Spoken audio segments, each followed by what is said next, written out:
আজ আম খেতে গিয়ে আমাদের সাথে এরকম হবে ভাবতেই পারিনি। তো আসসালামু আলাইকুম এভরিওয়ান। তো আজ সকালে ঘুম থেকে উঠে একবার ছাদে চলে এলাম এবং এসে দেখে প্রচন্ড রোদ করেছে, তাই তাকাতেই পারছিলাম না, কিন্তু আবহাওয়াটা ছিল খুবই সুন্দর এবং অপূর্ব। তাই আর বেশি দেরি না করে এই সূর্যের আলোয় ভিটামিন ডি নিতে নিতে ইনস্টাগ্রামের জন্য একটা রিল বানিয়ে নিচে আসতে মা বললেন একবার নতুন হাট যেতে হবে। তো যেই কথা সেই কাজ, আমিও ঝটপট রেডি হয়ে বেরিয়ে একটা টোটোতে চেপে রওনা দিলাম নতুন হাটের উদ্দেশ্যে। কিন্তু রাস্তার একই অবস্থা, কাল সন্ধ্যায় যেহেতু আমাদের এদিকে প্রচন্ড বৃষ্টি হয়েছে, তাই রাস্তা একেবারে কাদা হয়ে গেছে। তাই টোটোওয়ালা অনেক সংগ্রাম করে ফাইনালি নতুন হাট পৌঁছে আমার মেন কাজ কমপ্লিট করে ফলের বাজার থেকে ফল নিয়ে বাড়ি ফেরার পথে আকাশে এক অপরূপ দৃশ্য দেখি। এটা দেখে এত ভালো লাগছিল যে কি বলবো। তো যাই হোক, বাড়ি পৌঁছে 12টা 10-এ রেডি হয়ে যাচ্ছিলাম জুম্মার নামাজ পড়তে এবং মসজিদে এসে ইমাম সাহেবের বয়ান শুনে নামাজ কমপ্লিট করে বিকেলে আসরে নামাজ পড়ে এক বন্ধু বলে আম পেড়ে নেয়, আম খাবো। তাই ছাদে গিয়ে দুটো আম পেড়ে আমাদের খেলার মাঠে এসে সব বন্ধুরা মিলে আম খাওয়া শুরু করলাম। আর এই টক আম খাওয়ার অনুভূতি জিজ্ঞাসা করলে এক বন্ধু এটা কি বললো, টক আম খাওয়ার অনুভূতি কেমন বল?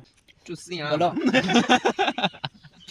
খাবে খাবে চুষি আম টক টক।